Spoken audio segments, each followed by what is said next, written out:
ನಮಸ್ಕಾರ ವೀಕ್ಷಕರೇ, ಇವತ್ತು ಒಂದು ವಿಶೇಷವಾದ ದಿನ ಅಂತ ಹೇಳ್ಬೋದು. ಮೈಸೂರಿಗೆ ಬಂದಾಗ ಅಪಾರ್ಟ್ ಫ್ರಮ್ ವರ್ಕ್ ಸ್ವಾಮಿ ಕಾರ್ಯ ಸ್ವಕಾರ್ಯ ಅನ್ನೋ ಥರನೇ ಇರುತ್ತೆ. ನನಗೆ ಗ್ರೇಟೆಸ್ಟ್ ಗ್ರಂಥಕರ್ತರ ಮನೆಗೆ ಬಂದಿದ್ದೀನಿ. ಫ್ಯಾನ್ ಅಂತ ಹೇಳ್ಬೋದು. ಅವ್ರು ಫ್ಯಾನ್ ಅಂದರೆ ಬೈತಾರೆ, ಮಗನ ಸಮಾನ ನೀನು ಅಂತ. ಇವತ್ತು NS ಅನಂತರಾಮನ್ ಸರ್ ಮನೆಗೆ ಬಂದಿದ್ದೀನಿ. ಅವರು ರಾಮಾಯಣ ಮಹಾಭಾರತ ಅಂತ ಉನ್ನತ ಗ್ರಂಥಗಳನ್ನು ಬರೆದಿದ್ದಾರೆ. ನನ್ನ ಮಾತು ಜಾಸ್ತಿ ಬೇಡ, ಅವರ ಬಾಯಿಂದನೇ ಕೇಳೋಣ. ಅಪ್ಪಾಜಿ, ವೀಕ್ಷಕರಿಗೆಲ್ಲ ಒಂದು ಪರಿಚಯಕ್ಕೋಸ್ಕರ ಒಂದು ನನ್ನ ಸಣ್ಣ ತೊದಲು ನೋಡಿ. ನಿಮ್ಮ ಮನೆಗೆ ಬಂದಿದ್ದು ಭಾಳ ಖುಷಿ ಆಯಿತು ಅಪ್ಪಾಜಿ, ನನಗೆ ನಿಜವಾಗ್ಲೂ. ಸುಸ್ವಾಗತ. ಥ್ಯಾಂಕ್ಸ್ ಅಪ್ಪಾಜಿ, ಥ್ಯಾಂಕ್ ಯು ಸೊ ಮಚ್. ಅಮ್ಮ, ನಿಮಗೂ ಅಷ್ಟೇ ಅಮ್ಮ. ಇದು ಅವ್ರ ಮಗ ನೋಡಿ ವೀಕ್ಷಕರೇ, ಅವರ ಹೆಸರು ಶ್ರೀನಿವಾಸನ್ ಅಂತ. ಈ staying in UK, is working for HCL. ಅಮ್ಮ ಎಲ್ಲಿ ರಿಟೈರ್ಡು? ಅಮ್ಮ SBM ಅಲ್ಲಿ ಇದ್ರು ನೋಡಿ. ಪಾಪ ಎಷ್ಟು ಹಂಬಲ್, ಹೇಳ್ಕೊಳಕ್ಕೆ ಇಷ್ಟ ಇಲ್ಲ ಅವ್ರಿಗೆ. She is retired. Good good. ಒಳ್ಳೆ ಶಿಕ್ಷಣ ಕೊಟ್ಟು ಒಳ್ಳೆ ಮಗನ ಪಡೆದಿದ್ದೀರಿ. ನಿಜವಾಗ್ಲೂ ಶ್ರೀನಿವಾಸನ ಹೆಗ್ಗಳಿಕೆ ಅಲ್ಲ, ತಂದೆ ತಾಯಿ ಸಂತೋಷಪಟ್ಟರೆ ದೇವ್ರು ಸಂತೋಷಪಟ್ಟಂಗೆ. ದೇವರೇ ಓಡಾಡ್ತಾ ಇದ್ದಾರೆ ನಿಮ್ಮ ಮನೆಯಲ್ಲಿ. ಅಪ್ಪಾಜಿ, ನನ್ನ ಮಾತು ಜಾಸ್ತಿ ಬೇಡ, ಹೇಳಿ ಅಪ್ಪಾಜಿ. ಅಯೋಧ್ಯೆ ವಿಚಾರಕ್ಕೆ ಆಮೇಲೆ ಬರ್ತೀನಿ ನಾನು. ಫಸ್ಟು ಮಹಾಭಾರತ ಬಗ್ಗೆ ಭಾಳ ಇಂಪ್ರೆಸಿವ್ ಆಗಿಬಿಟ್ಟಿನಿ ಅಪ್ಪಾಜಿ. 1063 ಪೇಜಸ್ನ ಅದನ್ನು ಹೆಂಗೆ ಶುರು ಮಾಡಿದ್ರಿ? ನಿಮ್ಮ ಗುರುಗಳು ಯಾರೋ, ಪ್ರೇರೇಪಣೆ ಹೆಂಗಾಯ್ತು ಅಪ್ಪಾಜಿ? ಇದು ತುಂಬ ಸಿಂಪಲ್ ಆದ ವಿಷಯ ಅಲ್ಲ ಅಪ್ಪಾಜಿ. ಸುಮಾರು 40 ವರ್ಷದಿಂದ ನನ್ನ ಉದ್ಯೋಗಕ್ಕೆ ನಡುವೆ ನಾನು ಇಂಜಿನಿಯರಿಂಗ್ ಕಾಲೇಜಲ್ಲಿ ಪ್ರಾಧ್ಯಾಪಕನಾಗಿ ಕೆಲಸ ಮಾಡ್ತಾ ಇದ್ದೆ. ಓಕೆ, ಇವರೇ ಪ್ರೊಫೆಸರ್? ಉದ್ಯೋಗದ ಎಲ್ಲಿ ಅಪ್ಪಾಜಿ? ಕಾಲೇಜಲ್ಲಿ? ನ್ಯಾಷನಲ್ ಇನ್ಸ್ಟಿಟ್ಯೂಟ್ ಆಫ್ ಇಂಜಿನಿಯರಿಂಗ್ ಅಂತ ಮೈಸೂರಲ್ಲಿದೆ. ಅಲ್ಲಿ ನಾನು NIE. NIEಲಿ ನೀವು ಯಾವ ಸಬ್ಜೆಕ್ಟ್ ಹೇಳ್ತಾ ಇದ್ರಿ? ಎಲೆಕ್ಟ್ರಾನಿಕ್ಸ್ ಆ್ಯಂಡ್ ಕಮ್ಯುನಿಕೇಷನ್ ವಿಭಾಗದಲ್ಲಿ ಪ್ರಾಧ್ಯಾಪಕನಾಗಿ ನಿವೃತ್ತಿ ಹೊಂದಿದೆ. ಅದೇ ಅದರಲ್ಲಿ ವೃತ್ತಿಲಿರುವಾಗಲೇ ಹಿಂದೂ ಧರ್ಮದ ಬಗ್ಗೆ ಆಸಕ್ತಿ ವಹಿಸಿ ವೇದ ಪಾರಾಯಣ, ವೇದಾಭ್ಯಾಸ, ರಹಸ್ಯ ಗ್ರಂಥಗಳ ಕಾಲಕ್ಷೇಪ ನೋಡಿ, ರಾಮಾಯಣ ಮಹಾಭಾರತ ಸದ್ಗ್ರಂಥಗಳ ಪಠಣ, ಅದೆಲ್ಲ. ಸಾರಿ ಟು ಇಂಟರಪ್ಟ್ ಅಪ್ಪಾಜಿ. ಯಾವಾಗ ರಿಟೈರ್ಡ್ ಅಪ್ಪಾಜಿ? ರಿಟೈರ್ಡ್ ಆಗಿದ್ದು ಯಾವಾಗ? ನಮಗೆಲ್ಲ 58 ವರ್ಷದಲ್ಲಿ. ಅದೇ 2014? 2004ರಲ್ಲಿ ನಾವು. ನೀವು ಬರವಣಿಗೆ ಶುರು ಮಾಡಿದ್ದೆ ಯಾವಾಗಲ್ಲ? ಸುಮಾರು 2002ರಲ್ಲಿ ನಮ್ಮ ಗುರುಗಳು ಶ್ರೀರಂಗದಲ್ಲಿರೋ ಆಂಡವನವರು ಬೆಂಗಳೂರಲ್ಲಿ ಒಂದು ಉಪನ್ಯಾಸ ಮಾಡಿದ್ರು, ರಾಮಾಯಣ ಉಪನ್ಯಾಸ. ಸರಿ ಅಪ್ಪಾಜಿ. ಅದು ಪ್ರತಿ ವರ್ಷಕ್ಕಿಂತ ಆ ವರ್ಷ ಬಹಳ ಚೆನ್ನಾಗಿ ಬಂದ್ಬಿಡ್ತಂತೆ. ಆ ಒಂದು ಅವ್ರು ಬರೆದಿರೋದನ್ನ ಮತ್ತೂರು ಕೃಷ್ಣಮೂರ್ತಿಯಿಂದ ಭಾರತೀಯ ವಿದ್ಯಾಭವನದ ಡೈರೆಕ್ಟರ್ ಅವರು, ಸಂಸ್ಕೃತ ಅವರು ಅದನ್ನ ಒಂದು ಕನ್ನಡಕ್ಕೆ ಶ್ರೀರಾಮ ಕಥಾಸಾರ ಅನ್ನೋ ಒಂದು ಇದರಲ್ಲಿ ಪ್ರಕಟಣೆ ಮಾಡಿದ್ರು. ಶ್ರೀರಂಗದಲ್ಲಿ ಆಂಡವನ ಶಿಷ್ಯರಾಗಿದ್ದವರು ನಿಜ ನನ್ನ ಹತ್ರ ಬಂದು ಇದನ್ನ ಕನ್ನಡದಲ್ಲಿ ಬರೆದಿದ್ದಾರೆ, ಕನ್ನಡದಲ್ಲಿ ತುಂಬಾ ಬಂದಿದೆ, ಆಂಡವನು ಈ ಒಂದು ಉಪನ್ಯಾಸದ ಮಾಲೆಯಲ್ಲಿ ಬಹಳ ಉಪಯುಕ್ತವಾದ ವಿಷಯಗಳು ಹೇಳಿದ್ದಾರೆ ನೋಡಿ. ಅನ್ಫಾರ್ಚುನೇಟ್ಲಿ ಅದು ತಮಿಳ್ನವರಿಗೆ ತಪ್ಪಕೂಡ್ದು. ಹೌದು, ಅದಕ್ಕೆ ಕಾಮನ್ ಲ್ಯಾಂಗ್ವೇಜ್ ತರ ಇಂಗ್ಲಿಷಲ್ಲಿ, ಅದಕ್ಕೆ ಸೀಮಿತ ಆಗಬಾರ್ದು, ಇಂಗ್ಲಿಷಲ್ಲಿ ಬರ್ಕೊಡು ಅಂದ್ರು. ಇದೇನೋ ರಾಮನ ಆಶೀರ್ವಾದ ಅನ್ಕೊಂಡು ಶುರು ಮಾಡಿದೆ ನೋಡ್ರಿ. ನಮ್ಮ ಮನೆಯಲ್ಲಿ ಮಕ್ಕಳು, ನಮ್ಮ ಮಗ. ಅಂದ್ರೆ ನೀವು ಫಸ್ಟ್ ಸ್ಟಾರ್ಟ್ ಮಾಡಿದ್ದೆ ರಾಮಾಯಣ? ಅದು ಒಂದು ಗ್ರಂಥ ಬಂದು ಆಗ ನಾನು ನನ್ನ ಮನಸ್ಸಲ್ಲಿ ನಾನೇ ಯೋಚನೆ ಮಾಡ್ಕೊಂಡು ಶುರು ಮಾಡಿದೆ. ಕನ್ನಡಿಗನಾಗಿ ಹುಟ್ಟಿ ಕನ್ನಡಿಗನಾಗಿ ಮತ್ತು ಕೃಷ್ಣಮೂರ್ತಿಗಳು ಬರೆದೋ ಕನ್ನಡ ಪುಸ್ತಕವನ್ನು ಇಂಗ್ಲೀಷಿಗೆ ತರ್ಜುಮೆ ಮಾಡಿದ್ನಲ್ಲ, ಅದು ಒಳ್ಳೆ ಕೆಲಸ ಆಗಿರ್ಬೋದು. ಆದರೆ ನಮ್ಮ ಕನ್ನಡಿಗರಿಗೆ ಒಂದು ರಾಮಾಯಣ ಕೊಡಬೇಕು ಅಂತ ಏನೋ ಪ್ರೇರಣೆ ಆಯಿತು ನೋಡಿ. ಆವತ್ತಿಂದಾನೇ ಶುರು ಮಾಡಿದೆ. ಸುಮಾರು ಒಂದು 7-8 ವರ್ಷದ ಸಾಧನೆ. ಎಷ್ಟು ಪೇಜ್ ಇದೆ ಅಪ್ಪಾಜಿ ಇದು ಮಕ್ಕಳಿಗಾಗಿ ರಾಮಾಯಣ? ಮಕ್ಕಳಿಗಾಗಲ್ಲ, ಸಂಪೂರ್ಣ ರಾಮಾಯಣ ಫಸ್ಟ್ ಸಂಪೂರ್ಣ ಬರೆದ್ರಲ್ವಾ? 800 ಪೇಜ್ ಇದೆ. 800 ಪುಟಗಳ ಗ್ರಂಥ. ದೇವರು ಬರೆಸದ ಅದು ವಾಲ್ಮೀಕಿ ಹೃದಯ ಅನ್ನೋ ಥರ ಯಾವ ವಿಷಯವನ್ನು ಬಿಟ್ಟಿಲ್ಲ, ಸ್ವಂತ ಯಾವುದು ಸೇರಿಸಿಲ್ಲ. ಮಕ್ಕಳಿಗೆ ಕಥೆ ಹೇಳೋ ಥರ ಯಥಾರೂಪದಲ್ಲಿ ಬಂದಿದೆ. ಅದು ಸಪ್ನಾ ಬಕೋಸ್ ಅವರು ಪ್ರಕಟಣೆ ಮಾಡಿದ್ರು. ಏನೋ ದೇವ್ರ ಕೃಪೆ, ನಿಮ್ಮಂತ ರಸಿಕರು, ನಿಮ್ಮಂತ ಓದೋ ವೃತ್ತಗಳು ತಮ್ಮ ಮೆಚ್ಚುಗೆಯನ್ನು ಸೂರಿಸಿ ಅಭಿಮಾನದಲ್ಲೇ ಹೇಳಿದ್ರು. ಅದೇ ಒಂದು ದಾಟಿಯಲ್ಲಿ ಸಪ್ನಾ ಬಕೋಸ್ ಅವರು ಮಹಾಭಾರತ ರಚಿಸ್ಕೊಡೋಕೋಸ್ಕರ ಹೇಳಿದ್ರು. ಸಾಮಾನ್ಯವಾಗಿ ದೊಡ್ಡ ದೊಡ್ಡ ಪ್ರಕಾಶಕಗಳ ರಾಮಾಯಣ ಮಹಾಭಾರತ ಎರಡು ಒಟ್ಟಿಗೆ ಪ್ರಕಟಣೆ ಮಾಡ್ತಾರೆ. ಕರೆಕ್ಟ್. ಅದೇ ತರ ಸ್ಫೂರ್ತಿ ಸಪ್ನಾದವ್ರಿಗೂ ಬಂದು ನೋಡಿ ಮಹಾಭಾರತ ಅವರು ಕೊಡಿದ್ರು. ಅದು ಒಂದು ದೊಡ್ಡ ಕೈಗಾರಿಕೆ ತರ ಮನೆಯವರೆಲ್ಲರ ಸಹಕಾರದಿಂದ ಆ ಕೆಲಸ ಮುಗಿಸಿದೆ. ಅಪ್ಪಾಜಿ, ಎಷ್ಟು ದಿವಸ ತಗೊಂಡ್ರಿ? 1063 ಪೇಜಸ್ ಇದೆ ಇದು. ಅದು ಹೇಳಿದಲ್ಲ, ಬಹಳ ವರ್ಷದ ಓದು. ಅದ್ರ ಜೊತೆಗೆ ಈ ಪುಸ್ತಕನೇ ಒಂದು ಹಸ್ತಪ್ರತಿ ಶುರು ಮಾಡಿ ಒಂದು ಲೆವೆಲ್ವರೆಗೆ 3 ಸತತವಾದ ವರ್ಷಗಳು ಹಿಡಿದು ಅಷ್ಟೊಳಗೆ ನಾನು. ಬಟ್ ಅಷ್ಟು page 3 years Srinivasan G that has got done a fabulous achievement work ಅಲ್ವಾ? 3 years ಇಸ್ ಆಲ್ಸೋ ವೆರಿ ಇದು ಅಲ್ವಾ, ಫಾಸ್ಟ್ ಅಲ್ವಾ? 1000 pages 3 years ಅಂದರೆ ಅವ್ರ ರೈಟಿಂಗ್ ಎಷ್ಟು ಪ್ಯಾಷನೇಟ್ ಇರಬೇಕು. ನಾವು ಮಾತಾಡತ್ತಾರ ಬರೀತಾರೆ ಅವರು. ಅದು ಏನೋ ದೇವರ ಕೈಂಕರ್ಯ, ರಾಮ ಕೃಷ್ಣ ಇಬ್ಬರದು ಒಂದು ಕೈಂಕರ್ಯನೂ ನಡೀತು. ಆಮೇಲೆ ಹಾಗೆ ಮಾತಾಡ್ತಾ ಅವ್ರು ಹೇಳಿದ್ರು ರಾಮಾಯಣ ಮಹಾಭಾರತ ಜೊತೆಗೆ ಇದ್ಯಾವುದು. ನಾ ಹೇಳಿದೆ ನಮ್ಮ ಹಿಂದೂಗಳಿಗೆ ರಾಮಾಯಣ ಮಹಾಭಾರತ ಮತ್ತು ಭಾಗವತ. ಅಪ್ಪಾಜಿ ಭಾಗವತ ಬರ್ದಿದ್ದೀರಾ? ಈ ಸದ್ಗ್ರಂಥಗಳು ಯಾವೆಲ್ಲ ಇಸ್ಕೊಂಡು ಹೊಟ್ಟೋಗ್ತೀನಿ ಇವತ್ತು. ತ್ರಿವೇಣಿ ಸಂಗಮ ಅನ್ನೋ ಥರ ಆಗುತ್ತೆ. ಅದು ಒಂದು ಮುಖ್ಯವಾದ ಗ್ರಂಥ ಅಂತ ಹೇಳೋದಕ್ಕೆ ಅವರು ತಿರ್ಗಾ ನನಗೆ ಪ್ರೇರಣೆ ಮಾಡೋದು, ಅದು ಬರ್ಕೊಡಿ ಅಂತ. ರಾಮನೇ ಹೃದಯದಲ್ಲಿ ನಿಂತು ಬಿಟ್ಟಿದ್ದಾನೆ ಅಪ್ಪಾಜಿ, ಅಷ್ಟು ಮಾತ್ರ ಹೇಳಬಲ್ಲೆ ನಾನು. ಅಪ್ಪಾಜಿ NIA ಅಂತ ಇನ್ಸ್ಟಿಟ್ಯೂಟಲ್ಲಿ ಇದ್ಕೊಂಡು ನೀವು ಹೇಗೆ ನೀವು ಬ್ಯಾಲೆನ್ಸ್ ಮಾಡಿದಿರಿ ಲೈಫ್ನ? ಯಾಕಂದರೆ ಅದು ಮೆಕ್ಯಾನಿಕಲ್ಲು ಉಪಜೀವನ ಆಯಿತಾ. ಇದು ಬಂದ್ಬಿಟ್ಟು ಫುಲ್ ಟೋಟಲಿ ಡಿಫ್ರೆಂಟ್ ಆರೀನ. ಯಾಕಂದರೆ ಇದಕ್ಕೆ ತನ್ನದೇ ಆದ ಒಂದು ಮಡಿವಂತಿಕೆಯಿಂದ ಬರಿಬೇಕಾಗತ್ತೆ. ನೀವು ಹೇಗೆ ಬ್ಯಾಲೆನ್ಸ್ ಮಾಡಿದಿರಿ ಎರಡನ್ನು? ಅದು ಹೇಗೆ ಅಂದರೆ ನಮ್ಮ ಪುಣ್ಯಾನೋ ಏನೋ ನಮ್ಮ ಪೂರ್ವಿಕರೆಲ್ಲ ಪರಿಶುದ್ಧವಾದ ವೈದಿಕ ಸಂಸ್ಕೃತಿ ಬಂದವರು. ನಮ್ಮ ತಾತ ನಮ್ಮ ತಂದೆಯವರೆಲ್ಲ ಈ ಸಂಸ್ಕೃತಿ ವೈದಿಕ ಬ್ರಾಹ್ಮಣರಾಗಿ ನಮಗೆ ಆ ಥರ ಒಂದು ಸಂಸ್ಕೃತಿ ಕೊಟ್ಟರು. ಪುಣ್ಯವಶಾತ್ ನನ್ನ ಬಾಲ ವಿದ್ಯಾಭ್ಯಾಸಗಳ ಆಗಿದ್ದ ಶಾಲೆಗಳಲ್ಲಿ ಉಪಾಧ್ಯಾಯರು ಅಂದರೆ ಟಿಪಿಕಲ್ ಉಪಾಧ್ಯಾಯರು ಅಲ್ವಾ. ನಮಗೆ ಅವರು ಹೇಳ್ಕೊಡೋ ವಿಷಯಗಳು ಮ್ಯಾಥಮೆಟಿಕ್ಸ್ ಆಗಿರ್ಬೋದು, ಇಂಗ್ಲೀಷ್ ಆಗಿರ್ಬೋದು, ಸೈನ್ಸ್ ಆಗಿರ್ಬೋದು, ಅದರ ಜೊತೆಗೆ ಜೀವನ ಮೌಲ್ಯಗಳನ್ನು ಕಲಿಸುವಂಥ ಉಪಾಧ್ಯಾಯರಿದ್ದರು. ಇವನ್ ನಮ್ಮ ಕಾಲದಲ್ಲಿ ಅಷ್ಟೇ ಅಪ್ಪಾಜಿ. Sorry for interrupting. ಮೊನ್ನೆ ದೇಶಿಕಾಚಾರ ಬಳಗರನ್ನ ಭೇಟಿಯಾದ ಕೆಮಿಸ್ಟ್ರಿ ದೇಶಿಕಾಚಾರ್. ಈಗಲೂ ಪಂಚೆ ಹಾಕ್ಕೊಂಡು ಈಗಲೂ ಇದು ಮಾಡ್ತಾರೆ ಅವರು. ಈಸ್ 97. ನನ್ನ ಅವನು PUC ದೇಶಿಕಾಚಾರ್ ಹೆಂಗೆ ಬರೀತಾರೆ ರಿಯಾಕ್ಷನ್ಸ್ ಅಂದರೆ you will get goose bumps. Is more faster than computer ಅಂತ ಹೇಳ್ಬೋದು. ಟಕ ಟಕ ಟಕ ಟಕ ಬರ್ಕೊಡ್ತಾರೆ. ಸ್ವಲ್ಪ ಕಿವಿ ಕೇಳಲ್ಲ ಈಗ. ಸಾರಿ ಅಪ್ಪಾಜಿ, ಡ್ರಿಫ್ಟಿಂಗ್ ಫ್ರಮ್ ಸಬ್ಜೆಕ್ಟ್. ಆ ಥರ ಆಗಿ ಆ ಕಾಲದ ವಿದ್ಯಾಭ್ಯಾಸ. ಆಮೇಲೆ ಫಾರ್ಚುನೇಟ್ಲಿ ಅನ್ನೋ ಥರ ಸಂಸ್ಕೃತ ಪಾಠಶಾಲೆ ಮೈಸೂರಲ್ಲಿ ಒಂದು 3 ವರ್ಷ ವಿದ್ಯಾಭ್ಯಾಸ. ಅಪ್ಪಾಜಿ, ಇದು ಆಧಾರ ಗ್ರಂಥ ಹೆಂಗೆ ಸಿಗ್ತದೆ ನಿಮಗೆ? ಅಂದರೆ ವಾಲ್ಮೀಕಿ ಇದು ಮಹಾಭಾರತದ ಇಟ್ಕೊಂಡು ಅದು ಮೂಲ ಗ್ರಂಥ ಒಂದು. ಸುಮಾರು ಜನ ಬರೆದಿರೋ ಕನ್ನಡ ಟ್ರಾನ್ಸ್ಲೇಷನ್ಗಳು ಅದೆಲ್ಲ ರೆಫರ್ ಮಾಡಿ ನನ್ನದೇ ಒಂದು ದಾಟಿಯಲ್ಲಿ ಬರೀಬೇಕು ಅಂತ ಶುರು ಮಾಡಿದೆ. ಬಟ್ ನಾವು ಓದಿದ್ನಲ್ಲ ಅಪ್ಪಾಜಿ, ಆ ಪಗಡೆ ಆಟದ ಮಾತ್ರ ಐ ಗಾಟ್ ಗೂಸ್ ಬಂಪ್ಸ್. ಬರೆಸ್ದ ಅದನ್ನ ನಾನು ಹಸ್ತಪ್ರತಿಯಲ್ಲಿ ಬರೆದು ನಾನೇ 2-3 ಸಲ ಅದನ್ನು ಓದಿ ಈ ಪದ ಇಲ್ಲಿ ಹಾಕಿದ್ರೆ ಸರಿಯಾದ್ಯಾ, ಇನ್ನು ಹೌ ಕೆನ್ ಐ ಮಾಡಿಫೈ. ಅದು ಪ್ರೂಫ್ ರೀಡಿಂಗ್ ಎಷ್ಟು ದಿವಸ ತಗೊಳ್ತಪ್ಪಾಜಿ? ಪ್ರೂಫ್ ರೀಡಿಂಗು ಒಂದು 3 ಪ್ರೂಫ್ ಮಾಡಿಸಿದ್ದೀನಿ. ಸಾಧ್ಯವಾದಷ್ಟು ಮುದ್ರಾ ರಾಕ್ಷಸನ ಹಾವಳಿ ಇಲ್ಲದೆ ಪ್ರಯತ್ನ ಪಟ್ಟಿದ್ದೀನಿ. ಅದು ಒಬ್ಬನೇ ಮಾಡಬೇಕಾಗಿಲ್ಲ. She's greatness Srinivas ji, dad's greatness. 1000 page ಬರೆದ್ಬಿಟ್ಟು ಪ್ರಯತ್ನ ಪಟ್ಟಿದ್ದೀನಿ ಅಂತ ಹೇಳ್ತೀಯಾರ ಅವರು. ಮನೆಯವ್ರ ಸಹಕಾರನೂ ಇತ್ತು. ಮಗ ಆಂಟಿ 100% ಹಾಗಿರ್ಬಾಗ. ಆಂಟಿ 1063 pages ಅಂದರೆ ನಿಮ್ಮದೇ 550 pages ಇದೆ. See Appaji, how she is humble. Does anybody can tell she is a retired bank officer? No. ನಾವೆಲ್ಲರೂ ಇದು ವೀಕ್ಷಕರೇ, ಇದು ಹೊಗಳಿಕೆಗೆ ವಿಡಿಯೋ ಮಾಡ್ತಾ ಇಲ್ಲ. ಪ್ರತಿಯೊಬ್ಬರು ಸದ್ಗುಣಗಳನ್ನ ಹೇಗೆ ಮೇಳವಿಸ್ಕೋಬೇಕಂತ ಇವ್ರ ಮನೆ ಸಿಂಪ್ಲಿಸಿಟಿ ಮತ್ತು ಇದನ್ನು ನೋಡಿದ್ರೆ ಗೊತ್ತಾಗತ್ತೆ. ಹೇಳಪ್ಪಾಜಿ. ಸಾರಿ ಅಪ್ಪಾಜಿ, ಹೇಳ್ರಿ. ಆ ಥರ ಆಗಿ ಯಾವುದೋ ಒಂದು ಸತ್ಗ್ರಂಥದ ಕಾಲಕ್ಷೇಪ ಶುರು ಮಾಡಿ ಕನ್ನಡ ಜನತೆಗೆ ಈ ಗ್ರಂಥಗಳನ್ನ ಕೊಡಬೇಕು. ಯಾಕಂದರೆ ಇವೆಲ್ಲ ಮುಚ್ಚೋಗ್ಬಿಡ್ದು. ನಮ್ಮಂಥ ಮಕ್ಕಳ ಪರಂಪರೆ ಎಸ್. ಆ ಥರ ಆಗಿ ಒಂದು ಪ್ರೇರಣೆ ಆಗಿ ಬರವಣಿಗೆ ಶುರು ಮಾಡಿದೆ.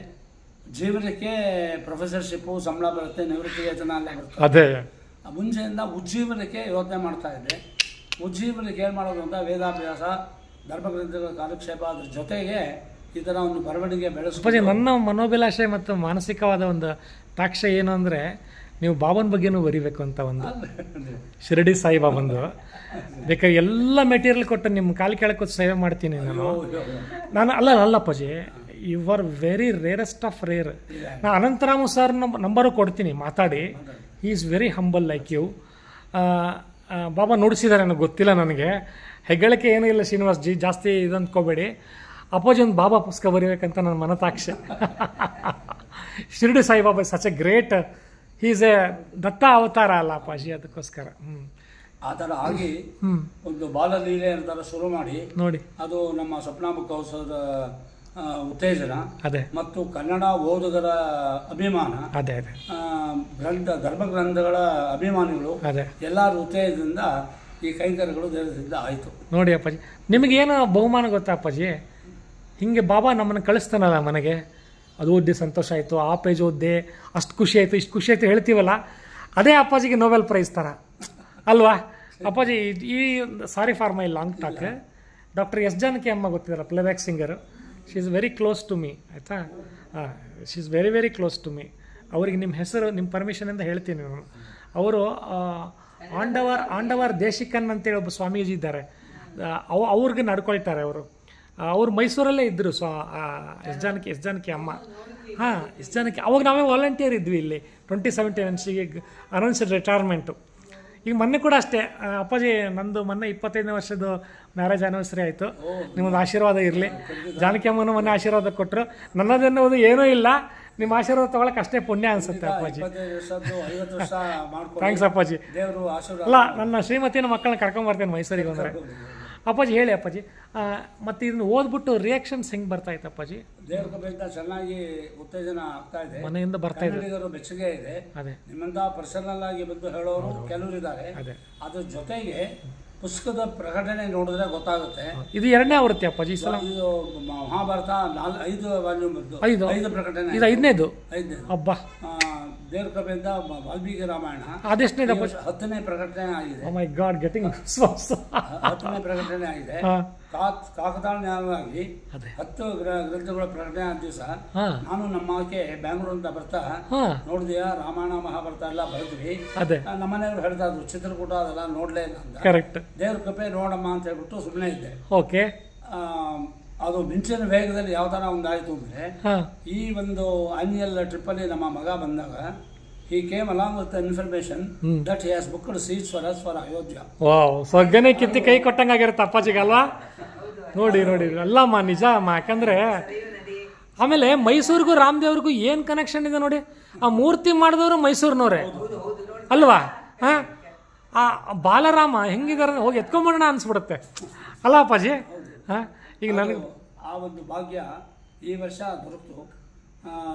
ಈ ಕಡೆ ರಾಮಾಯಣ ನಾನು ಇದರಲ್ಲಿ ದೇವರು ಕೊಟ್ಟ ಒಂದು ತೊದಲು ನುಡಿಲಿ ಬರೆದಿರೋದು. ಅಪ್ಪಾಜಿ ದೊಡ್ಡ ಸೇವೆನೇ ತಗೊಂಡಿದ್ದಾರೆ. ರಾಮದೇವರ ದರ್ಶನ ಮಾಡ್ಕೊಂಡು ಬಂದು ಸೇರಿದ್ದಾಯ್ತು. ಸರಿಯೂ ನದಿ ದರ್ಶನ ಮಾಡ್ಕೊಂಡು ಬಂದು ಸೇರಿದ್ದೀವಿ. ಹೆಂಗನಿಸ್ತ ಅಪ್ಪಾಜಿ ನಿಮಗೆ ಸರಿಯೂ ನದಿಯಲ್ಲಿ ಕಾಲಿಟ್ಟಾಗ, ತುಂಗಭದ್ರಾ ಥರ ನೀರು ಕುಡಿದಾಗ? ಹಾಗೆ ಅದು ಥ್ರಿಲ್ ಅಲ್ವಾ? ಅದರ ಇದು ನೋಡಿ, ಎಲ್ಲೆಲ್ಲ ಹೋಗ್ತಾರೆ ನಮ್ಮ ದೇಶದಲ್ಲಿ ಎಲ್ಲ ಇದೆ ಅಲ್ಲ ಅಮ್ಮಾಜಿ ಅಲ್ವಾ? ಎಷ್ಟು ನದಿ, ಎಷ್ಟು ದೇವರು, ಎಷ್ಟು ಸಂತರು, ಎಷ್ಟು ವ್ರತಗಳು ಅಲ್ವಾ? ನಿಜ. ಆ ಥರ ಆಗಿ ಈ ಒಂದು ಕಿರು ಕೈಂಕರ್ಯ ಇದುವರೆಗೂ ನಡ್ಕೊಂಡ್ ಬರ್ತಾ ಇದೆ. ಅವರಿಗೆ ಸಪ್ನಾಮಕ್ಕೋಸ್ಕರಿಗೆ ಮೇಲ್ಮೇಲೆ ನನ್ನ ಅಪ್ಪಾಜಿ ಟೋಟಲ್ ಎಷ್ಟು ಪುಸ್ತಕ ಆಯ್ತು ಅಪ್ಪಾಜಿ ಕೇಳ್ಬೋದಾ? 25 ಆಗಿರ್ಬೋದಾ? 8 ಆಗಿದೆ. ಬರೆಯೋದು ಗ್ರಂಥಗಳೆಲ್ಲ ಅಲ್ಲ, ಬಟ್ ಆದ್ರೂ 8 ಆದ್ಮೇಲೆ ಮಹತ್ ಗ್ರಂಥಗಳೇ ಎಲ್ಲ ದೊಡ್ಡ ಉದ್ಗ್ರಂಥಗಳೇ ಅಲ್ವಾ? ಏನೋ ಒಂದು 50-60 ಪುಸ್ತಕ 40 ಪೇಜ್ ಬರೆದು ಹಂಗಲ್ಲ ಅಪ್ಪಾಜಿ. ತೊಗೊಂಡ್ರೆ ಡೀಟೇಲ್ ಆಗಿ ಬರೀಬೇಕು ಅಂತ. ಅಮ್ಮ ನಿಮ್ದು ಸಹಕಾರ ಹೆಂಗಿದೆ? ಎಷ್ಟೋ ಜನ ಹೆಂಡ್ತಿಯಾರು ಬರೀ ಅಲ್ಲ ಆಂಟಿ ಅಮ್ಮ, ಇನ್ನೊಂದೇನು ಹೇಳ್ತಾರೆ ಗೊತ್ತಾ? ನಿಮ್ಮ ಸಹಕಾರ ಜಾಸ್ತಿ ಇದೆ, ಶ್ರೀನಿವಾಸಂಜಿ ಸಹಕಾರ ಜಾಸ್ತಿ ಇದೆ.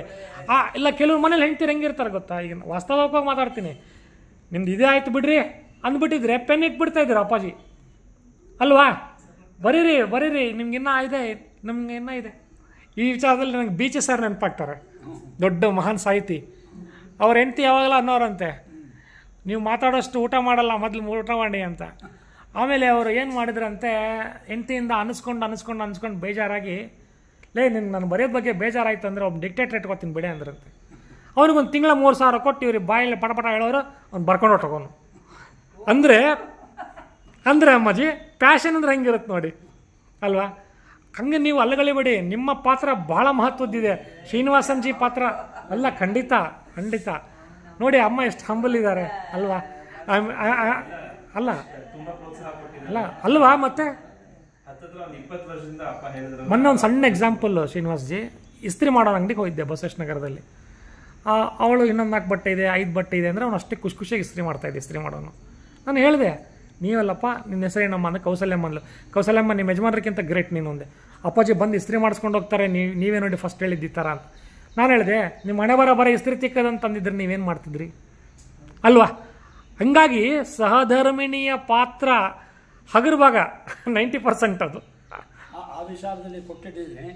ದೇವರ ಕೃಪೆಯಿಂದ ನಾನು ಬರೆದೋ ಹಸ್ತಪ್ರತಿಗಳನ್ನೆಲ್ಲ ಆವತ್ತೊಂದು ಬರೆದಿದ್ದನ್ನು ಆವತ್ತೇ ಓದಿ ತಿಳಿದಿರೋ ವಿಚಾರ ಹೇಳಿ ವಿಮರ್ಶೆ ಮಾಡಿಕೊಂಡು ಪ್ರಾತಃ ಕಾಲದಲ್ಲಿ ಒಂದು ಅಷ್ಟು ದೂರ ಒಂದು ವಾಯುವಿಹಾರಕ್ಕೆ ಹೋಗೋ ಟೈಮಲ್ಲಿ ಕೂಡ ಅದೇ ವಿಚಾರವಾಗಿ ಮಾತಾಡ್ತಾ ಒಂದು ಸಹಕಾರ ಇದ್ದಿದ್ರಿಂದ ನಾನೇ, ಯಾಕಂದ್ರೆ she also has that background. ಹೌದು, ಮತ್ತೆ ದೇವಸ್ಥಾನಕ್ಕೆ ಪಾರಾಯಣಕ್ಕೆಲ್ಲ ಹೋಗಿ ಎಲ್ಲ ಮಾಡ್ತಾಳೆ. ಕರೆಕ್ಟಮ್ಮ. ನಮ್ಮ ತಾತ ಹೇಳೋರು, ನಮ್ಮ ಅಪ್ಪನೂ ಹೇಳೋರು, ನಮಸ್ಕಾರ ಮಾಡೋಕ್ಕೂ ಸಂಸ್ಕಾರ ಬೇಕು ಅಂತ ಅಲ್ವಾ? ಹಾಂ, ಈಗ ನೋಡಿ ಅಂಕಲ್ ಕ್ರೆಡಿಟ್ ಕೊಡ್ತಾ ಇದ್ದಾರೆ, ಸರ್ ಅಪ್ಪಾಜಿ ನಿಮಗೆ. ಹಾಂ, ಇಲ್ಲ ಸುಮ್ಮನೆ ವಾಯುವಿಹಾರ ಅನ್ಬೇಡಿ, ಅದು 2 1 to 1 ನಿಮಗದು ಹಿಂದೆ ಹೇಗಿತ್ತು ಅಲ್ವಾ ಶ್ರೀನಿವಾಸನ್ಜಿ? ಈಗ ಯಾಕೆ ಡೈವರ್ಸ್ಗಳೆಲ್ಲ ಜಾಸ್ತಿ ಆಗ್ತಿದೆ? 2 ತಿಂಗಳಿಗೆ ಯಾಕೆ ವಾಪಸ್ ಬರ್ತಾ ಇದ್ದಾರೆ? ಈಗೋ ಪ್ರಾಬ್ಲಮ್ಸು. ಏನು 3 ಲಕ್ಷ ಸಂಬಳ, ನಂಗೆ 6 ಲಕ್ಷ ಸಂಬಳ, ರಿಮೋಟ್ ತೆಗೆದುಕೊಂಡಿಲ್ಲ ಅದಕ್ಕೆ ಒದ್ದಾಟ. ಅಲ್ಲ sorry, drifting away from the subject. Remote ಕೊಡ್ಲಾರ್ದಕ್ಕೆ ಹೋಗ್ತಾ ಕೋರ್ಟಿಗೆ ಅಂದರೆ ಈಗ ಹೆಂಗೆ ಅನಿಸುತ್ತೆ ಅಪ್ಪಾಜಿ, ನಾವು ಬೇಸಿಕ್ ಎಸೆನ್ಸ್ ಮರಿತಾ ಇದ್ದೀವಲ್ಲ. ರಾಮಾಯಣ ನಮಗೇನು ಮಾಡಬಾರ್ದಂತ, ಮಹಾಭಾರತ ನಮಗೇನು ಮಾಡಬಾರ್ದಂತ ತಿಳಿಸುತ್ತೆ. ಸಾರಿ ಫಾರ್ ಮೈ ಲಾರ್ಡ್ ಸ್ಟಾಕು. ರಾಮಾಯಣ ಜೀವನದಲ್ಲಿ ಹೆಂಗೆ ಇರಬೇಕು ಅಂತ ತಿಳಿಸುತ್ತೆ ಅಲ್ವಾ? ಅನೇಕ ಮಹನೀಯರುಗಳು ಬರೆದಿರೋ ರಾಮಾಯಣ ನಾನು ನಮ್ಮ ಕನ್ನಡ ಜನತೆಯ ಯುವ ಪೀಳಿಗೆಗಳಿಗೆ ಇದರ ಒಂದು ಅಭಿರುಚಿ ಹುಟ್ಟಲಿ ಅನ್ನೋ ದೃಷ್ಟಿಯಿಂದಾನೆ ಆದಷ್ಟು ಸರಳವಾದ ರೀತಿಯಲ್ಲಿ ನನ್ನ ಗ್ರಂಥಗಳನ್ನು ರಚಿಸಿ, ಮುಖ್ಯವಾಗಿ ಯುವಜನಗಳು ಓದಲಿ, ಅವರು ನಮ್ಮ ಗ್ರಂಥಗಳಿಂದ ಉತ್ತೇಜನ ಪಡಲಿ. ಅಪ್ಪಾಜಿ ರಸವತ್ತಾಗಿ ಬರಿಬೇಕಾದ್ರೆ ಕೂಡ ಇಮ್ಯಾಜಿನ್ ಮಾಡ್ತಿದ್ರೆ ಆ ಕೋರ್ಟಲ್ಲಿ ಹಂಗೆ ನಡೀತಾ ಇದೆ, ಪಗಡೆ ಆಟದಲ್ಲಿ ಹಂಗೆ ನಡೀತಿದೆ, ಅವನ ಮುಖದಲ್ಲಿ ಆ ಕಳೆ ಇದೆ, ಆ ಥರ ಸಿಟ್ಟು ಬರೋ ಹಂಗಾಯ್ತು, ಭೀಮ ಈ ಥರ. ಅದೇನಾಗುತ್ತೆ ಅಂದರೆ ಅದಕ್ಕೆ ರಸಾನುಭವ ಅಂತ ಹೆಸರು. ಹೌದಪ್ಪ, ಕರೆಕ್ಟ್. ಆ ಒಂದು ಗ್ರಂಥವನ್ನು ಓದಿ ಒಂದ್ಸಲ ಓದಿಟ್ಬಿಡೋ ಕಥೆಗಳೆಲ್ಲ ಇದ್ದಾಗ ರಿಪೀಟೆಡ್ ಆಗಿ ಪುನರಾವರ್ತನೆ ಮಾಡ್ತಾ ಇರೋವಾಗ ನಮಗೆ ದೇವ್ರ ಕೃಪೆಯಿಂದ ಒಂದು ಪಿಕ್ಚರೇ ಬರುತ್ತೆ. ಅದು ಮೆಂಟಲ್ ಪಿಕ್ಚರ್ ಬರೀತಾ ಬರೀತಾ ಫ್ಲೋ ಬರುತ್ತೆ. ಅದು ಅವರ್ಸ್ ಟುಗೆದರ್ ಕೂತ್ಕೊಂಡು ಬರೆಯೋ ಇದ್ರಲ್ಲಿ ದಾಟಿಲಿ ಆ ಒಂದು ಫ್ಲೋನಲ್ಲಿ ಬಂದ್ಬಿಡುತ್ತೆ ಕೆಲಸ, ಅದು ಕೃತಿ ಬಂದ್ಬಿಡುತ್ತೆ. ಆ ಥರ ಆಗಿ ನಿಮ್ಮಂಥ ಓದುಗರು. ಅಪ್ಪಾಜಿ ಸಾರಿ ಟು ಅಬ್ಸ್ಟ್ರಕ್ಟಿವ್, ಈ ರಸಾನುಭವ ಅಂದ್ರೆ ಒಂದು ಎಕ್ಸಾಂಪಲ್ ಹೇಳ್ಕೊಳಕ್ಕೆ ಇಷ್ಟಪಡ್ತೀನಿ. ಅರುಣ್ ಗೋವಿಲ್ ಒಂದು ಸತಿ ಏರ್ಪೋರ್ಟಿಗೆ ಹೋಗಿದ್ರಂತೆ ರಾಮಾಯಣ ಆದಮೇಲೆ. ಹೋಗಿ he was travelling to Dubai ಅಂತೆ. ಜನ ಯಾವ ಥರ ತೊಗೊಳ್ತಾರೆ ನೋಡಿ ಡೀಪಾಗಿ ಮನಸ್ಸಲ್ಲಿ. ಏನಾಯ್ತು ನಿಮ್ಗೆ ಗೊತ್ತಿರ್ಬೋದು ಇದು. ಇದ್ದಕ್ಕಿದ್ದಂಗೆ ಒಬ್ಬ 90 years ಅಜ್ಜಿ ಬಂದು, ಹಿ ವಾಸ್ ಜಸ್ಟ್ 57, ನಮಸ್ಕಾರ ಮಾಡಿದ್ರಂತೆ. ಅಯ್ಯೋ ಬೇಡ ಬೇಡ ಅಂದರೆ, ರಾಮ ಸೂಟು ಬೂಟು ಹಾಕೊಂಬಿಟ್ಟಾನೆ ದುಬೈ. ಆಮೇಲೆ ಅವ್ರಿಗೆ ಪಫ್ ಮಾಡೋದು ಅಭ್ಯಾಸ ಇತ್ತು. ಸೈಡಿಗೆ ಹೋಗ್ಬಿಟ್ಟು ಹಿ ವಾಸ್ ಪಫಿಂಗ್. ಆ ಅಜ್ಜಿ ಮಗನ ಥರ ಬೈದ್ಲಂತೆ ಹೋಗಿಬಿಟ್ಟು, ನೀನು ರಾಮಾಯಣದಲ್ಲಿ ರಾಮ ಬಿಲ್ ಹಿಡ್ಕೊಂಡು ಪಾತ್ರ ಮಾಡಿದ್ಯಾ, ಸಿಗರೆಟ್ ಸೇರ್ತೀಯಾ, that is the last day ಅಂತ, ಮುಟ್ಲಿಲ್ಲ ಅಂತ. ಸಂಸ್ಕಾರ ಯಾವ ಏಜಲ್ಲಾದ್ರೂ ಬರ್ಬೋದು ಅಂತ. ಮನೋಪರಿವರ್ತನೆ ಹೌದಪ್ಪಾಜಿ, ಒಂದು ಆಗಬೇಕಾದ್ರೆ ಅದಕ್ಕೆ ನೀವು ಹೇಳಿದ್ರೆ ಯಾರೋ ಹಿರಿಯರ ಮೂಲಕನೋ ಹೇಳಿಸ್ತಾರೆ, ಯಾವುದೋ ಒಂದು ಸನ್ನಿವೇಶದ ಮೂಲಕ ದೇವ್ರ ಹೇಳಿ ಇಂಥ ಕೆಲಸ ಮಾಡ್ತೀವಿ ನಮಗೆ ಅನ್ಸುತ್ತೆ ಒಂದೊಂದ್ಸಲ. ಹೌದೌದು, ರಾಮಾಯಣ ಮಹಾಭಾರತ ಎಲ್ಲ ಹೇಳ್ತೀವಲ್ಲ, ನಾವು ಅದಕ್ಕೆ ಸರಿಯಾಗಿ ನಾವು ಇದೀವ ಅಂತ ನಮಗೆ ನಾವೇ ಪ್ರಶ್ನೆ ಮಾಡ್ಕೊಳ್ತಾರೆ ಆಗುತ್ತೆ. ಯಾವತ್ತೋ ಒಂದು ಶೋಭಗಳಿಗೆ ಇಬ್ಬರು ಆಗೋಕ್ಕೆ ಪ್ರತಿಯೊಬ್ಬ ಮಾನವನಿಗೂ ಒಂದು ಅವಕಾಶ ಇದೆ.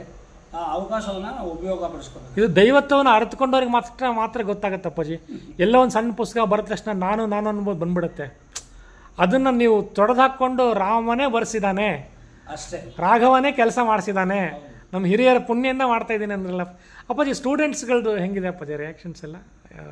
ಲೈಕ್ ಏನಂದರೆ ಯುವಕರಾದಿಗಳು ಓದಿದ್ದಾರೆ ಇದನ್ನ, ಅವರು ಕೆಲವರೆಲ್ಲ ಬಂದು ಹೇಳ್ತಾ ಇದ್ದಾರಲ್ಲ ಇದು ಮಾಡಿ ಅಂತ.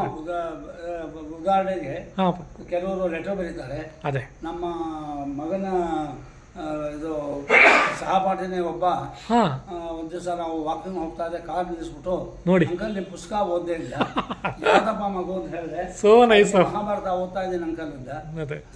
ತುಂಬಾ ಚೆನ್ನಾಗಿದೆ ಅಂಕಲ್ ಅಂದ. ಆ ತರ ಕೆಲವರೆಲ್ಲ ಅಭಿಮಾನಿಗಳು ವಾಟ್ಸ್ಆಪ್ ಕಳಿಸಿದ್ದಾರೆ. ಹೌದಲ್ಲ, ಅಭಿಮಾನಿ ಇನ್ನೊಬ್ರು ನರಸಿಂಹ ಭಟ್ಟ ಅಂತ ನನಗಿದ್ದ ಹಿರಿಯರು ನೋಡಿದ್ರ, ಅವ್ರು ಬಂದ ನನಗೆ ನಮಸ್ಕಾರ ಮಾಡ್ತಾರೆ. ದೇವರಿಗೆಪ್ಪ ಅಂದೆ, ಇಲ್ಲ. ಆಮೇಲೆ ನಮ್ಮನೆ ಕೇಳಿದ್ರು, ಓದ್ತಾ ಇದ್ದೀರಾ? ಓದೋದೇನಮ್ಮ, ಅವ್ರ ಗ್ರಂಥ ಓದಿಸ್ಬಿಟ್ಟು ಹೋಗುತ್ತೆ ಅಂತೆಲ್ಲ ನಿಸ್ಸಂಶಯವಾಗಿ ಹೇಳಿದ್ದಾರೆ. ಏನಿದ್ರು ಈ ಒಂದು ಅಭಿನಂದನೆಗಳೆಲ್ಲ ದೇವ್ರಿಗೆ ಸೇರ್ಲಿಲ್ಲ. ನಾನು ರಾಮ ಕೃಷ್ಣ ಆಗಿ ನನ್ನ ನೋಡ್ರಿ ಇದನ್ನ you lived up to the almighty terms ಅಂತ ಹೇಳ್ಬೋದು ಅಲ್ವಾ? ಯಾಕಂದರೆ ಇದು ಭಾಳ ಹೆಗ್ಗಳಿಕೆ ಅಥವಾ ಹೊಗಳಿಕೆ ಅಂತ ಅನ್ಕೋಬೇಡಿ. ಇನ್ ಫ್ಯೂ ಆ್ಯಂಗಲ್ಸ್ ಅಪ್ಪಾಜಿ is looking like doctor Rajkumar for me. ಇಲ್ಲ ಅಪ್ಪಾಜಿ, ನಿಜ ಅದು. ಅಪ್ಪಾಜಿ ಇವಾಗ ಮತ್ತೆ ಯುವಕರಿಗೆ ಏನು ಹೇಳೋಕ್ಕೆ ಇಷ್ಟಪಡ್ತೀರಿ? ಬುಕ್ ರೀಡಿಂಗ್ ಕಮ್ಮಿ ಆಗ್ತಾ ಇದೆ, ವಿಜುವಲೈಸೇಷನ್ ಇದಿಲ್ಲ, ಮೆಡಿಟೇಷನ್ ಅಂತೂ ಕೂಡೋದಿಲ್ಲ. ಮೊನ್ನೆ ಒಬ್ಬರು ಬಂದಿದ್ದಾರೆ, ಆ್ಯಕ್ಚುಲಿ ಶ್ರೀನಿವಾಸನ್ ನಾನು ರೇಖಿ ಥೆರಪಿಸ್ಟ್, ನಿಮ್ಗೆ ಹೇಳಿಲ್ಲ, ಸಂದರ್ಭ ಬಂತು ಅಂತ ಹೇಳ್ತಾ ಇದ್ದೀನಿ. 10 years I am practising reiki. So ಮೆಡಿಟೇಷನ್ಗೆ ಬರ್ತಾರೆ ಅಪ್ಪಾಜಿ, ರೇಖಿ ಐಡು ಸಾಯಿಬಾಬಾ ರೇಖಿ.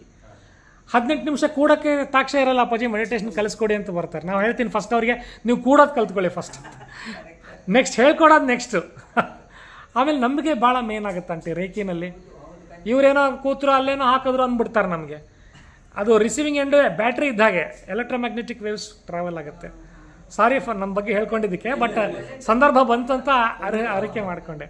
ಅಪ್ಪಾಜಿ ಇವಾಗಿನ ಯುವಕ ಜನ ಏನು ಹೇಳಕ್ಕೆ ಇಷ್ಟಪಡ್ತಾರೆ? ಏನಾಗ್ತಾ ಇದೆ ಅಂದರೆ, ನಮ್ಮ ಅನೇಕ ಕಡೆ ಯುವಜನರಿಗೆ ಏನು ಒಂದು ಕೊರತೆ ಅಂದರೆ, ಮನೆಗಳಲ್ಲಿ ಪ್ರಾಪರ್ ಗೈಡೆನ್ಸ್ ಅಂತಾರೆ, ಆ ಒಂದು ಮಾರ್ಗದರ್ಶನ. ಹೌದು, ಭಜನೆಗಳೇ ಇಲ್ಲ ನೋಡಮ್ಮ ಇವಾಗ. ಮಾರ್ಗದರ್ಶನ ನಮ್ಮನೇಲಿ ಗುರುವಾರ ಭಜನೆ ಈಗಲೂ ಮಾಡ್ತೀವಿ. ಶನಿವಾರ ರಾಮದೇವ್ರ ಪೂಜೆ, ಗುರುವಾರ ದತ್ತಾತ್ರೇಯ ಭಜನೆ. ಕೆಲವು ಮನೆಯಲ್ಲೆಲ್ಲ ನಶಿಸಿ ಹೋಗ್ಬಿಟ್ಟಿದೆ ಅದು. ಮಾರ್ಗದರ್ಶನ ಇಲ್ಲದೆ ಇಲ್ಲ, ಯೋಜನೆಗೆ ಇಷ್ಟ ಇಲ್ಲ ಅಂತಲ್ಲ ಅಮ್ಮಾಜಿ, ಇಷ್ಟ ಇದೆ. ಕೆಲವು ಹಿರಿಯರು ಏನು ಮಾಡ್ತೀವಿ ಬಿಡು ಅಂದ್ಬಿಡ್ತಾರೆ, ಅವಾಗ ಅವರಿಗೆ ಮುರುಟು ಬಿಡುತ್ತೆ ಅಲ್ಲೇ ಅಲ್ವಾ. ಜೀವನೋಪಾಯಕ್ಕೆ ಹೊಡೆದಾಡೋದೇ ಒಂದು ದೊಡ್ಡ ಹೆಗ್ಗೆ ಥರ ಆಗ್ಬಿಟ್ಟು ಈಗಿನ ಕಾಲದ ಯುವಕ ಜನರು ಈ ಥರ ಒಂದು ರಸಗ್ರಂಥಗಳ ಒಂದು ಅಭ್ಯಾಸನ ತಪ್ಪಿಸ್ಕೋತಾ ಇದ್ದಾರೆ. ಹೌದು, ಅದಕ್ಕೆ ನಮ್ಮಂಥ ಹಿರಿಯರು ಏನು ಮಾಡಬೇಕು ಅಂದರೆ, ಕತೆ ಹೇಳೋ ಥರ ಹೇಳಿ ನಮ್ಮ ಸದ್ಗ್ರಂಥಗಳಲ್ಲಿ ಅಭಿರುಚಿ ಹುಟ್ಟಿಸಿ ಇದರಲ್ಲಿ ಏನೋ ಇದೆ ಅಂತ ಅವ್ರು ಅಂದ್ಕೊಂಡು ಅವರುಗಳು ದೊಡ್ಡದಾದಾಗ ಅದನ್ನು ಒಂದು ಪರಿಪೂರ್ಣ ವ್ಯಾಸಂಗ ಮಾಡಿ ರಾಮಾಯಣ, ಮಹಾಭಾರತ, ಭಗವದ್ಗೀತೆ ಅದರ ಸದ್ಗ್ರಂಥಗಳಲ್ಲಿ ಇರೋದನ್ನು ಸದುಪಯೋಗವಾಗಿ ಪಡಿಸ್ಕೊಂಡು ಉತ್ತಮ ಪ್ರಜೆಗಳಾಗಲಿ ಅನ್ನೋದೇ ನಮ್ಮ ಹಾರೈಕೆ. ಇಸ್ಕಾನಿಗೆ ನಾನು ಕನ್ನಡ ಕಲ್ಸಕ್ಕೆ ಹೋಗ್ತೀನಿ ಅಪ್ಪಾಜಿ, ನಾನು ಕನ್ನಡಿಗಾಸಿಗೆ. ಅಲ್ಲಿ ಶ್ರೀಶೈಲ ಪ್ರಭುಪಾದರ ಜೊತೆಗಿದ್ದರೊಬ್ಬರು ಬರ್ತಾರೆ, ಅವರು 100 ಕ್ರಾಸ್ ಆಗಿದೆ ಹೆಚ್ಚು ಕಮ್ಮಿ. ಅವರು ಹೇಳ್ತಾ ಇದ್ದಾರೆ, ರಾಮಾಯಣ, ಮಹಾಭಾರತ ಆಮೇಲೆ ಭಗವದ್ಗೀತಾ ಈ ಮೂರನ್ನು ಪರ್ಫೆಕ್ಟ್ ಅರ್ಥ ಮಾಡ್ಕೊಂಬಿಟ್ರೆ ಜಗಳ ಇರಲ್ಲ ಅಂತ. But who will bell the cat ಅಂತ ಕೇಳಿದರು ಅವರು. ಅಪ್ಪಾಜಿ ಬಹಳ ಸಂತೋಷ ಆಯ್ತು ಅಪ್ಪಾಜಿ ನಿಮ್ಮ ಹತ್ರ ಮಾತಾಡಿ. ನನ್ನ ಕಿರು ಕಾರ್ಯಗಳನ್ನ ನೀವು ಇಲ್ಲ ಅಪ್ಪಾಜಿ, ಇಲ್ಲ ಅಪ್ಪಾಜಿ, ಇಲ್ಲ ಭೇಟಿ ಮಾಡಬೇಕು ಅಂತ ಬಂದು ಇಲ್ಲ ಅಪ್ಪಾಜಿ, ಸಾಯಿನೇ ಕಳಿಸಿದಾನೆ ಅಪ್ಪಾಜಿ. ಯಾಕಂದರೆ ರಿಯಲಿ ಅದು ತಡ್ಕೊಳಕ್ಕಾಗಲಿಲ್ಲ ನಂಗೆ. ಅದು ನೋಡಿ ನಂಬರ್ ಬೇರೆ ಇತ್ತು, ಹೀಗಾಗಿ ಹೆಸರು ಕೇಳಿದ್ದೆ. ಡ್ರೀಮ್ ಕಮ್ ಟ್ರೂ ಅಂತ ಡಾಕ್ಟರ್ ಎಸ್ ಜಾನಕಿ ಅಮ್ಮನ ಫಸ್ಟ್ ಟೈಮ್ ನೋಡೋದಾಗ ಹೇಗಾಗತ್ತೋ ಅದೇ ಅನುಭವದಲ್ಲಿ ಇದ್ದೀನಿ ಅಪ್ಪಾಜಿ ನಾನು ಇವಾಗ. ಥ್ಯಾಂಕ್ಸ್ ಅಪ್ಪಾಜಿ, ಥ್ಯಾಂಕ್ಸ್ ಅಪ್ಪಾಜಿ. ಇಲ್ಲ ಅಪ್ಪಾಜಿ, ನೀವು ನಮಸ್ಕಾರ ಮಾಡಿ ಆಶೀರ್ವಾದ ತಗೋತೀನಿ. ನೀವು ನನ್ನೊಂದು ಸಣ್ಣ ಕೋರಿಕೆ ಅಪ್ಪಾಜಿ, ದಯಮಾಡಿ ಸಾಯಿಬಾಬಂದು ಸ್ಟಾರ್ಟ್ ಮಾಡ್ಕೊಂಬಿಡಿ. ಅದು ಒಂದು ಗ್ರಂಥವನ್ನು ಮೆಟೀರಿಯಲ್ಸ್ ಎಲ್ಲ ನಾನು ಬೇಕಾದ್ರೆ ಇದು ಮಾಡಿಸ್ತೀನಿ, ಸಹಾಯ ಮಾಡಿಸ್ತೀನಿ. ಅದು ಸಾಯಿ ಸಚ್ಚರಿತೆ ಥರದಲ್ಲಿ ಬರಲಿ ಕನ್ನಡಿಗರಿಗೆ ಅಂತ. ಶ್ರೀನಿವಾಸನ್ಜಿ, ನಿಮ್ಮದೊಂದು ತನ್ನ ತೊದಲ್ ನೋಡಿ. Where are you working sir? For you at present your in UK ಅಲ್ವಾ? ಮಿಸ್ಸಸ್ ಏನು ಮಾಡ್ತಾರೆ ಶ್ರೀನಿವಾಸ್ ಜಿ? ಮಿಸ್ಸಸ್ ಬಂದು ರೋಲ್ಸ್ ರಾಯ್ಸ್ ಅನ್ನೋ ಒಂದು ಕಂಪನಿ. ಹಾಂ, ರೋಲ್ಸ್ ರಾಯ್ಸ್ ಕಾರ್ ಕಂಪನಿ. ಅಲ್ಲೇ UK-ನಲ್ಲ? ಹೌದು, UK. ಫ್ಯಾಮಿಲಿ ಫ್ರಂಟಲ್ಲಿ ನೀವು ಮಕ್ಕಳಿದ್ದಾರೆ? ಇದು ಟ್ವಿನ್ಸ್ ಮಕ್ಕಳಿದ್ದಾರೆ. I am one of the twins mister Srinivasan. ಒಬ್ಬರು ತೀರ್ಕೊಂಡ್ರೆ ನಾನು ಉಳಿದೆ. No problem. ಅವ್ರ ಹೆಸರು ಏನು? ಮಕ್ಕಳ ಹೆಸರು? ಮಕ್ಕಳ ಹೆಸರು ಅದಿತಿ, ಅನಘ ಅಂತ. ನನ್ನ ಮಗಳ ಹೆಸರು ಅದಿತಿನೇ. Lot of similarity see mummy. ನನ್ನ ಮಗಳ ಹೆಸರು ಅದಿತಿ, ನಿಮ್ಮ ಮೊಮ್ಮಕ್ಕಳ ಹೆಸರು ಅದಿತಿ, ಅನಘ ಅಂತ. ಆಮೇಲೆ ಶ್ರೀನಿವಾಸನ್ ಅಣ್ಣ ಹೇಳಿದ್ರು ನಾನು ಟ್ವಿನ್ಸ್, ಅವ್ರು ಟ್ವಿನ್ಸ್ ಅಂತ. ನಾನು ಟ್ವಿನ್ಸ್ ಅಮ್ಮ, ಒಬ್ಬನು ಹೋದ, ನಾನು ಉಳಿದೆ. ವೀಕ್ಷಕರ, ದಯಮಾಡಿ ಉಮೇಶ್ ಅವರ ತಂದೆ ಹೇಳ್ತಾರಂತ ಅನ್ಕೋಬೇಡಿ. ನನ್ನದೆನ್ನದು ಅಳಿದು ಹೋಗಲಿ, ನೇತ್ರವ ದೇವರು ಮೂರ್ತಿ ಯಾವಾಗಲೂ ನೋಡಲಿ ಅಂತ. ಅಪ್ಪಾಜಿ, ಟೈಮು ಕೊಟ್ಟಿದ್ದಕ್ಕೆ ತುಂಬ ಪರಮ ಧನ್ಯವಾದಗಳು. ಅಮ್ಮ ನೀವು ಕೂತ್ಕೊಳ್ಳಿ, ಕೂತ್ಕೊಳ್ಳಿ. ನನ್ನ ಜೀವಮಾನದಲ್ಲಿ ಹೇಳಿ ಅಪ್ಪಾಜಿ. ಈ ಗ್ರಂಥಗಳ ರಚನೆಯನ್ನ ಮಾಡಿ ನನಗೆ ಯಾವೊಂದು ಸಮಾಧಾನ ಬಿಡ್ತಾ ಇದೆ ಅಂದ್ರೆ, ಅಪ್ಪಾಜಿ, ನನ್ನ ಮೊಮ್ಮಕ್ಕಳು ಅದಿತಿ, ನಗ ಇಬ್ರು, ಅವರು ನನ್ನ ಮಗ ಅವನು ಮಾಡೋ ಒಂದು ಸಂಸ್ಕಾರದ ಒಂದು ದಶೆಯಿಂದ ನನ್ನ ಮೊಮ್ಮಗಳು 9 ವರ್ಷದ ಬಾಲೆ ರಾಮಾಯಣ ಬರೆಯಕ್ಕೆ ಶುರು ಮಾಡಿದಾಳೆ English. Oh my god, great news. Kannada epitome evidence. ಇದಕ್ಕಿಂತ ಏನ್ ಬೇಕು ಅಲ್ವಾ? ಮಾವಿನ ಮರದಲ್ಲಿ ಮಾವಿನ ಹಣ್ಣೆ ಹುಟ್ಟತ್ತೆ. ನನಗೆ ನನಗೆ ನೀವಿಬ್ರು ಕನ್ನಡದಲ್ಲಿ ಅಷ್ಟು ಶುದ್ಧವಾದ ಕನ್ನಡದಲ್ಲಿ ಮಾತಾಡ್ತಾರೆ. ಇಲ್ಲ ಅಪ್ಪಾಜಿ ನಂಗಿಂತ ಶುದ್ಧ ಇದ್ದಾರೆ. ನನಗೆ ಅಷ್ಟು ಪ್ರೊಫಿಷಿಯನ್ಸಿ ಕನ್ನಡದಲ್ಲಿ ಅಲ್ಲ, ಬಟ್ ಅದು ಪರವಾಗಿಲ್ಲ. ಸರಿ, ಬರೆಯೋದ್ರಲ್ಲಾದ್ರೂ ಸರಿ. ಹಾ, ಹೇಳಿ ಅಪ್ಪಾಜಿ. ಪರಿಶುದ್ಧವಾದ ಕನ್ನಡ ಮಾತಾಡ್ತಾರೆ ಮಕ್ಕಳು. ಅದೇ ಅರಳು ಹೊರದಂಗೆ ಅವರ ಭಾಷೆ ಅಲ್ವಾ. ಅಪ್ಪ ಅಮ್ಮ ಇಬ್ರು ಆ ಥರ ಹೇಳ್ಕೊಟ್ಟು ಸಂಸ್ಕಾರ ಇಸ್ ಇನ್ ದ ಬ್ಲಡ್. ಅದು ದೇವ್ರ ಕೃಪೆ. ಅಷ್ಟು ಚೆನ್ನಾಗಿ ಬೆಳೆಸ್ತಾ ಇದ್ದಾರೆ. ಅದೇ ನಾನು ಈ ಒಂದು ವಯಸ್ಸಲ್ಲಿ, ನನ್ನ ಎಳೆ ವಯಸ್ಸಲ್ಲಿ ನಾನು ಏನು ಸಂತೋಷ ಪಡ್ಕೊತೀನಿ ಅಂದ್ರೆ, ನನ್ನ ಇದು ದೇವರು ಪರಂಪರೆ ಮಾಡಿಸ್ತಾ ಇದ್ದಾನಲ್ಲ, ನನ್ನ ಮೊಮ್ಮಗಳು ಬರೆದು ಒಂದು ಸೆಂಟೆನ್ಸ್ ಹೇಳಿ ಅಲ್ವಾ ಕಿರು ಮಾತನ್ನು ಮುಗಿಸ್ ಲೆಗಸಿ ಕಂಟಿನ್ಯೂ ಆಗುತ್ತೆ. ಈ ಸಲ ಅವಳು ಒಂದು ಮ್ಯಾನುಸ್ಕ್ರಿಪ್ಟ್ ಅನ್ನು ತೋರಿಸಿದ್ದು ಮಗುದು ಓದಿದ್ರೆ ವೆರಿ ಹ್ಯಾಪಿ. ರಾಮ ಬಗ್ಗೆ ಬರೆದ್ಬಿಟ್ಟು Rama's brothers Lakshmana Bharata Shatrughna correct were all respectful to Rama, correct, but they did not know that Rama was God. Super ಅಪ್ಪಾಜಿ. ನೋಡಿ ಎಷ್ಟೊಂದು. This is the catchy point Srinivasan ji. Nobody could have thought of that ಅಲ್ವಾ. ಇದು ಹೆಂಗೆ coincide ಆಗುತ್ತೆ. Definitely ಸಂಸ್ಕಾರ is in blood ಅಲ್ವಾ. ಅದರಿಂದ ದೇವರು ಹಾರು ಜೇನು ಸೇರೋ ತರ ಕರೆಕ್ಟ್. ನಮ್ಮ ಸೊಸೆನು ಅದೇ ಶ್ರೀ ಹೆಚ್ರನ್ ಕೋಲಾರ ಅಲ್ವಾ. ಅವರ ತಂದೆ ತಾಯಿಗಳು ಇದೇ ತರ ಸಂಸ್ಕಾರದಲ್ಲಿ ನಾವು ಹೇಗೆ ಆಚಾರ್ಯ ಪರಂಪರೆಯಿಂದ ಬಂದಿದ್ದೇವೋ, ನನ್ನ ಸೊಸೆ ಮನೆಯವರು ಅದೇ ತರ ಒಂದು ಆಚಾರ್ಯ ಪರಂಪರೆಯಿಂದ ಬಂದು ದೇವರು ನನ್ನ ಭಾಗ್ಯಕ್ಕೆ, ನನ್ನ ಒಂದು ಕಿರು ಕೈಂಕರ್ಯಕ್ಕೆ ಮೆಚ್ಚಿ ಪರಿಪೂರ್ಣತೆ ಜೀವನ ಅಪ್ಪಾಜಿ ಹಾರು ಜೇನು ಸೇರೋ ತರ ಅವರಿಬ್ರು ಒಳ್ಳೆ ಇದನ್ನ ವೃತ್ತಿ ಜೀವನ ಮತ್ತು ಸಂಸ್ಕೃತಿ ಎರಡನ್ನು ಬೆಳೆಸ್ಕೊ. ಅಲ್ಲ, ಇನ್ನೊಂದೇನು ಹೇಳ್ತೀನಿ ಅಂದರೆ, ಶ್ರೀನಿವಾಸ ಅಣ್ಣನ ಎದುರುಗಡೆ ಕೂತ್ರೆ ಹೊಗಳ್ತೀನಿ ಅಂತಲ್ಲ, ಎಷ್ಟೋ ಜನ UK ಹೋದ್ಮೇಲೆ ಭಾಳ ಬೇಜಾರಾಗಿ ಹೇಳೋಕ್ಕೆ ಇಷ್ಟಪಡ್ತೀನಿ ನಾನು. ಮರ್ತೋಗ್ಬಿಡ್ತಾರೆ ಶ್ರೀನಿವಾಸನ್ ಜಿ ತಂದೆ ತಾಯಿಗಳನ್ನ. ನಿಮ್ಮ ಒಂದು ಡಿವೋಷನ್ ಇಟ್ಕೊಳ್ಳಲ್ಲ, ನಿಮ್ಮ ಬೇರ್ ಗಟ್ಟಿ ಇದೆ. ನೀವು ಅಲ್ಲಿ ಹೋದ್ರೂ ಕೂಡ you are so prompt and peace of mind is God. My fathers my mother is my God ಅಂತ ನೀವು ನೋಡ್ಕೋತಾ ಇದ್ದೀರಲ್ಲ, ಹ್ಯಾಟ್ಸ್ ಆಫ್ ನಿಮಗೆ. ವೀಕ್ಷಕರನ್ನ ಹೊಗಳ್ತಾ ಇಲ್ಲ ಅವ್ರನ್ನ. Let me make you clear. ಮಾವಿನ ಮರದಲ್ಲಿ ಮಾವಿನ ಹಣ್ಣೆ ಹುಟ್ಟುತ್ತೆ ಅನ್ನೋ ಥರದಲ್ಲಿ ಶ್ರೀನಿವಾಸನ್ ಜಿ ಇದ್ದಾರೆ. My bestest regard Srinivas ji. ಭಾಳ ಖುಷಿ ಆಯಿತು ಮಾಡಿ. Thanks for your half an hour golden time both of you. Appaji, ನೀವು ನಿಮ್ಮ ಮಗಳ ಮೊಮ್ಮಕ್ಕಳ ಅದಿತಿ ಅನಘ ಬಗ್ಗೆ ಹೇಳಿದ್ರಲ್ಲ, ನಾನು ಒಂದು ಸಣ್ಣದು ಹೇಳ್ತೀನಿ. ಸಾರಿ ಫಾರ್ ಮೈ ಲಾರ್ಡ್ ಸ್ಟಾಕು. ಈಗ ರಾಮಗೆ ದೇವ್ರ ಜೊತೆಗಿದೆಯೋ ಅಂತ ಗೊತ್ತಿಲ್ಲ, ಲಕ್ಷ್ಮಣ ಭರತ ಶತ್ರುಘ್ನಂಗೆ. ಇಲ್ಲಿ ಹಾಗೆ ಭಗವದ್ಗೀತೆಯಲ್ಲಿ ಒಂದು ಸನ್ನಿವೇಶ ಬರುತ್ತೆ. ಕೃಷ್ಣ ಮರಗಳಲ್ಲಿ ಆ ಮರ ನಾನು, ಆಮೇಲೆ ಪರ್ವತದಲ್ಲಿ ಅದು, ಹಂಗೆ ಹೇಳ್ಕೊಂಡು ಬಂದು ಅಪ್ಪಾಜಿ ಪಾಂಡವರಲ್ಲಿ ಅರ್ಜುನ ನಾನು ಅಂದುಬಿಡ್ತಾನೆ. ಅವಾಗ ನಾನು ಇಮ್ಯಾಜಿನ್ ಮಾಡ್ತಾ ಇದ್ದೀನಿ ಅರ್ಜುನ ಹೆಂಗಾಗಿರಬೇಡ ಅಲ್ವಾ ಅಪ್ಪಾಜಿ. ಇಬ್ರಿಗೂ ಪೂರ್ವ ಸಂಸ್ಕಾರ ಇದೆ. ಅವರಿಬ್ರು ನರನಾರಾಯಣ ಅಂತ. ಹೌದಲ್ವಾ. ಅವರು ಪರಂಪರೆಯಿಂದ ಗುರು ಶಿಷ್ಯರು. ನಮ್ಗೆ ಗೊತ್ತಿರಲಿಲ್ಲ ಅಪ್ಪಾಜಿ ಇದು. ಅರ್ಜುನ ಕೃಷ್ಣ ನರನಾರಾಯಣ ಋಷಿಗಳಾಗಿ ಪೂರ್ವದಲ್ಲಿ ಇದ್ರು. ಆ ಜನ್ಮದಲ್ಲಿ ಆ ಥರ ಇದ್ದವರು ಕೃಷ್ಣ ಮತ್ತು ಅರ್ಜುನ ಆಗಿ ಅವತಾರ ಮಾಡಿದ್ರು ಅನ್ನೋದು. ಅಪ್ಪಾಜಿ, ನೀವು ಇವ್ರು ಗೊತ್ತಿದೆ ಆದ್ಯ ರಂಗಾಚಾರ್ಯರು, ಅವ್ರದ್ದೆಲ್ಲ ನಿಮ್ಗೆ ಪರಿಚಯ ಇರಬೇಕಲ್ಲ ಅಪ್ಪಾಜಿ. ಪುಸ್ತಕಗಳು ಓದಿದ್ದೀನಿ. ರಂಗಾಚಾರ್ಯ ನೀವು ಹೇಳಿದ ವರದಾಚಾರ್ಯ ಅವರೆಲ್ಲ ಪರಿಚಯ ಇದ್ದಾರೆ. ನನ್ನ ಲಿಮಿಟೆಡ್ ಸರ್ಕಲ್ ನಲ್ಲಿ. ಮೊನ್ನೆ ಒಬ್ರು ತೀರ್ಕೊಂಡ್ರಲ್ಲ ಅಪ್ಪಾಜಿ, ಅವ್ರ ಹೆಸರು ಮರ್ತೋಯ್ತು ನನಗೆ. ನಾರಾಯಣಾಚಾರ್ಯರು. ಬಹಳ ಕ್ಲೋಸ್ ಇದ್ದರು. ಹೌದೌದು. ಅವರು ಒಳ್ಳೆ ಒಡನಾಟ ಇತ್ತಲ್ಲ, ಒಳ್ಳೆ ಲೇಖಕ. ಅದೇ ನಾನು ನೋಡ್ದಂಗೆ ಸಾಮಾನ್ಯವಾಗಿ ಒಳ್ಳೆ ಭಾಷಣ ಮಾಡೋರು ಒಳ್ಳೆ ಲೇಖಕರಾಗಿರಲ್ಲ. ವಯಸ್ಸು ವರ್ಷ ತುಂಬಾ ಜನ ಬರೆಯೋರಿಗೆ ಭಾಷಣ ಮಾಡೋಕೆ ಬರಲ್ಲ. ಕರೆಕ್ಟ್. ಆದ್ರೆ ನಾನು 3 ಜನ ವ್ಯಕ್ತಿಗಳಲ್ಲಿ ಈ ಎರಡು ಕಲೆಗಳನ್ನು ನೋಡಿದ್ದೀನಿ. ಅದ್ರಲ್ಲಿ ಯಾರು ಅಂದ್ರೆ Mattur Krishnamurthy. Super ಆರೇಟರ್. At the same time ಬರವಣಿಗೆ ಸುಲಲಿತ ಬರೆಯೋರು. ಎರಡನೇದು KS ನಾರಾಯಣಾಚಾರ್ಯ ಸ್ವಾಮಿ. ಅವರು ಗ್ರಂಥಗಳು ಹೇಗೆ ಬರೀತಾ ಇದ್ರು ಅದೇ ತರ ಪ್ರವಚನ ಕೊಡ್ತಾ ಇದ್ರು. ಇನ್ನೊಬ್ರು ಅವ್ರು ಇಲ್ಲ ಈಗ, B ವೆಂಕಟರಾಮ್ ಅಂತ ನನ್ನ ಶಾಲಾದಲ್ಲಿ ಗುರುಗಳು.